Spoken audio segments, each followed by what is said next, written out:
Hey guys, welcome to my channel. ये मेरी दूसरी वीडियो है जो मैंने आज बनाई है और ये भी हाइपर हाइड्रोसिस के रिलेटेड ही है जो मैंने बनाई है। इसमें मैंने 5 कॉजेज़ बताए हैं किस वजह से हाइपर हाइड्रोसिस होता है। ये मेन कॉजेज़ हैं जो कि हाइपर हाइड्रोसिस के कारण होते हैं। तो आप इस पूरी वीडियो को देखिएगा। ये मेरी सेकंड प्रेजेंटेशन है जो कि मैंने काफ़ी अच्छे से बनाई है। आई होप आपको सारी चीज़ें समझ आ जाएंगी। और वीडियो के एंड में मैं आपको 2 ट्रीटमेंट के बारे में मैंने बताया है। अगर वो 2 ट्रीटमेंट आप अगर लेते हो तो शॉर्ट मैं बता रहा हूँ आपको, आपकी जो पसीने की समस्या है वो ख़त्म हो जाएगी। ठीक है दोस्तों, तो इस बात को गौर करिएगा, जो मैं बता रहा हूँ वो बिल्कुल सही बता रहा हूँ।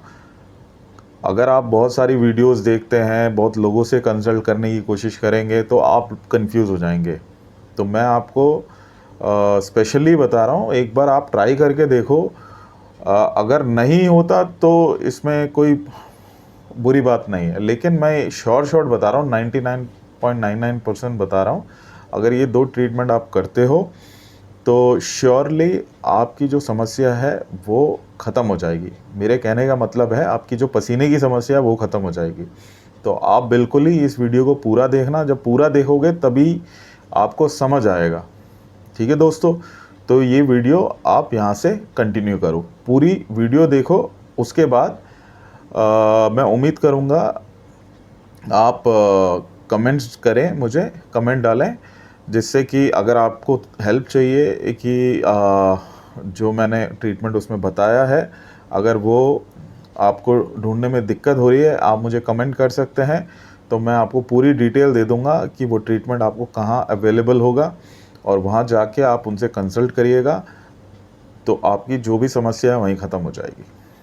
ठीक है दोस्तों, तो कमेंट करना मत भूलना। अगर कमेंट करोगे तो ही आपको इन्फॉर्मेशन मिलेगी। अगर लाइक करोगे, लाइक तो ऑब्वियसली आपको वीडियो अच्छी लगेगी तो आप लाइक कर देना। अगर आप कमेंट करोगे उसमें सिर्फ ये लिखना है आई नीड दिस ट्रीटमेंट, या आप मेंशन कुछ भी कर देना, मैं इस ट्रीटमेंट के बारे में जानना चाहता हूँ, या मैं इस ट्रीटमेंट को एक बार कंसल्ट करना चाहता हूँ। तो आप कुछ भी उसमें डाल दीजिए, तो मैं आपको रिप्लाई करूँगा सारे मैसेजेस का। और ट्राई करके देखो। मैं यही बोलना चाहूँगा आप लोगों से, ठीक है ना। ट्राई करो। मैं शॉर्ट कहता हूँ कि आपकी जो समस्या है वो ख़त्म हो जाएगी, चाहे वो लड़का हो, चाहे वो लड़की हो, चाहे वो अंकल हो, चाहे वो आंटी हो। कोई भी इस वीडियो को देखेगा, उनको ये परेशानी है वो शॉर्ट ख़त्म हो जाएगा। ठीक है बॉस, तो आप ये पूरी वीडियो देखो, वीडियो कंटिन्यू करिए यहाँ से। Here is the 5 causes of hyperhidrosis. यहाँ है हाइपरहाइड्रोसिस के 5 प्रमुख कारण। पहला, जेनेटिक्स। पहला कारण, जेनेटिक्स प्रभाव, जीनेटिक पूर्वाग्रह हाइपरहाइड्रोसिस में महत्वपूर्ण भूमिका निभाता है। अधिक पसीने के पारिवारिक इतिहास वाले व्यक्ति को इसे अपने अनुभव करने की अधिक संभावना होती है। दूसरा कारण, विशिष्ट जीनेटिक म्यूटेशन पसीने के ग्रंथियों को अत्यधिक सक्रिय बना सकता है, जिससे बाह्य प्रेरकों के बिना भी अत्यधिक पसीना उत्पन्न हो सकता है। दूसरा, जलवायु और पर्यावरण। पहला कारण, गर्म और गीला मौसम। भारत का उष्णकटिबंधीय जलवायु, विशेष रूप से गर्मियों के महीनों में उच्च तापमान और आर्द्रता स्तर के कारण पसीने को बढ़ा सकता है। दूसरा कारण, भारी काम का बोझ। भारत में कई लोग शारीरिक रूप से मांगी जाने वाली नौकरियों में काम करते हैं, जैसे कृषि मजदूरी या निर्माण में हाथी काम, जो अत्यधिक पसीने को बढ़ावा दे सकता है। तीसरा, आहार और जीवन शैली। पहला कारण, मसालेदार खाद्य। भारतीय व्यंजनों को उनके जीवंत मसालों के लिए जाना जाता है, जो पसीने की ग्रंथियों को प्रोत्साहित कर सकते हैं और पसीने को बढ़ा सकते हैं। दूसरा कारण, कैफीन और शराब। कैफीन युक्त पेय और शराब का सेवन अत्यधिक पसीने को उत्तेजित करके तंत्रिका प्रणाली को प्रोत्साहित कर सकता है। तीसरा, शारीरिक गतिविधियों की कमी। अनुच्छेद जीवन जीने के साथ उच्च कैलोरी आहार लेना मोटापे को बढ़ावा देता है, जो अधिक पसीने से जुड़ा होता है। चौथा, चिकित्सा स्थितियां। पहला कारण, हाइपरथायरॉयडिज्म। अत्यधिक क्रियाशील थायरॉयड ग्रंथियां अवशोषण को गति देकर अत्यधिक पसीने का कारण बन सकती हैं। दूसरा कारण, डायबिटीज। बुरी तरह से नियंत्रित डायबिटीज रक्त शर्करा स्तर में परिवर्तन का कारण बन सकता है, जिससे पसीने का इंकसार हो सकता है। तीसरा कारण, संक्रमण। कुछ संक्रमण, जैसे कि टीबी या एचआईवी, एड्स, रात में पसीने का एक लक्षण के रूप में हो सकते हैं। पांचवा, मानसिक कारक। तनाव और चिंता। भावनात्मक तनाव और चिंता शरीर की संयमित तंत्रिका प्रणाली को सक्रिय कर सकते हैं, जिससे प्रतिक्रिया के रूप में अत्यधिक पसीना उत्पन्न हो सकता है। घबराहट। कुछ व्यक्तियों में सामाजिक परिस्थितियों या सार्वजनिक भाषण के अवसर पर घबराहट से पसीना आ सकता है। डिप्रेशन। हाइपरहाइड्रोसिस को सीधे प्रेरित न करते हुए, डिप्रेशन और संबंधित स्थितियां हार्मोन स्तर और न्यूरोट्रांसमीटर गतिविधि में परिवर्तन कर सकती हैं, जो पसीने को और अधिक बिगाड़ सकता है। 2 best treatment for hyperhidrosis. Hyperhidrosis के लिए 2 सर्वोत्तम उपचार।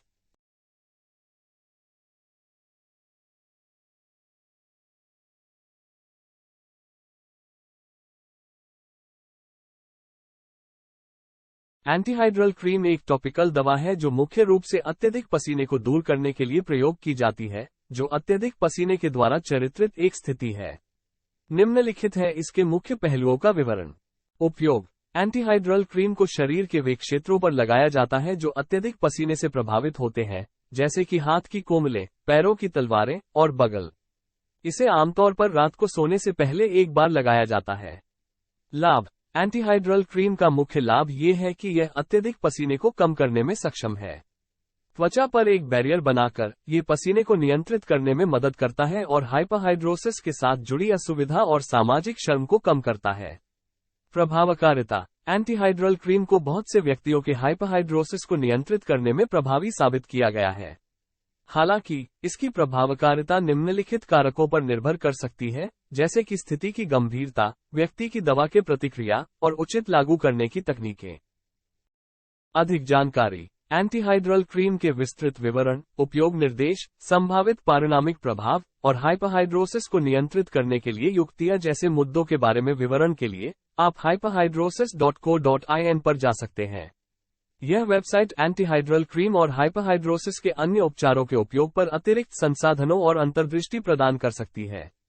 ध्यान देना महत्वपूर्ण है कि जबकि एंटीहाइड्रल क्रीम बहुत से लोगों के लिए प्रभावी हो सकती है, लेकिन किसी भी नई दवा शुरू करने से पहले हमेशा स्वास्थ्य विशेषज्ञ से परामर्श करना उत्तम है, विशेषकर अगर आपके अंतर्निहित स्वास्थ्य समस्याएं हैं या आप किसी अन्य दवाओं का सेवन कर रहे हैं।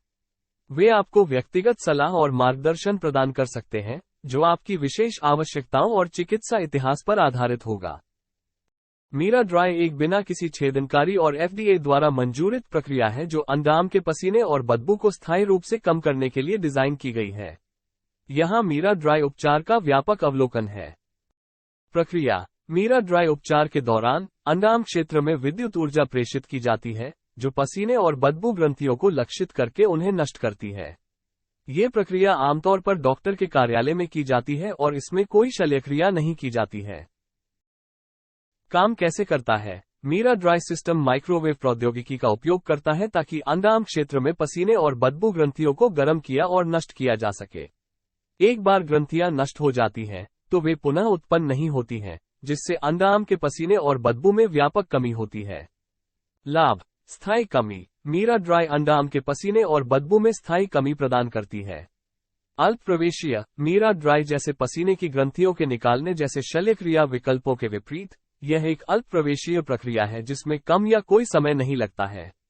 त्वरित प्रक्रिया। उपचार सामान्यतः पूरा होने में लगभग 1 घंटा लगता है और रोगी तत्काल अपने सामान्य गतिविधियों को फिर से शुरू कर सकते हैं। प्रभावकारिता। चिकित्सा अध्ययनों ने मीरा ड्राई की प्रभावकारिता को अंडाम के पसीने और बदबू को काफी कम करने में प्रदर्शित किया है। अधिकांश रोगी एक ही उपचार के बाद सुधार महसूस करते हैं, हालांकि कुछ को अधिकतम परिणामों के लिए अतिरिक्त सत्रों की आवश्यकता हो सकती है। सुरक्षा। मीरा ड्राई एक सुरक्षित प्रक्रिया है जिसमें कम संभावना है किसी भी प्रभावों की। सामान्य प्रभाव में शामिल हो सकता है सामान्य सूजन, लालिमा या इलाज के क्षेत्र में असहनीय चुभन, जो सामान्यतः कुछ दिनों में समाप्त हो जाते हैं। उम्मीदवार। मीरा ड्राई उन व्यक्तियों के लिए उपयुक्त है जो अत्यधिक अंडाम पसीने और बदबू से परेशान हैं और जिन्हें एंटीपर्स्पिरेंट्स या अन्य अल्प प्रवेशीय उपचारों से संतोषजनक परिणाम नहीं मिले हैं। लागत। मीरा ड्राई उपचार की लागत इस पर निर्भर कर सकती है कि उपचार सुविधा के स्थान और आवश्यक सत्रों की संख्या जैसे कारकों पर। सटीक मूल्य जानने के लिए सबसे अच्छा होगा कि आप किसी स्वास्थ्य प्रदाता से परामर्श करें।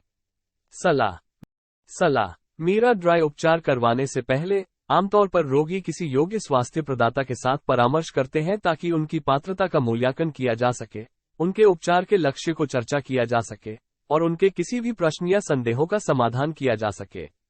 समग्र मीरा ड्राई अंडरआर्म के पसीने और बदबू से दीर्घकालिक राहत चाहने वाले व्यक्तियों के लिए एक सुरक्षित और प्रभावी समाधान प्रदान करती है। मीरा ड्राई क्या आपके लिए सही उपचार विकल्प है, यह निर्धारित करने के लिए किसी योग्य स्वास्थ्य प्रदाता से परामर्श करना महत्वपूर्ण है। मेरे चैनल को सब्सक्राइब करें, वीडियो को लाइक करें, शेयर करें और कमेंट करें। मैं आपको हाइपरहाइड्रोसिस और उसके सर्वश्रेष्ठ इलाज पर और अधिक विवरण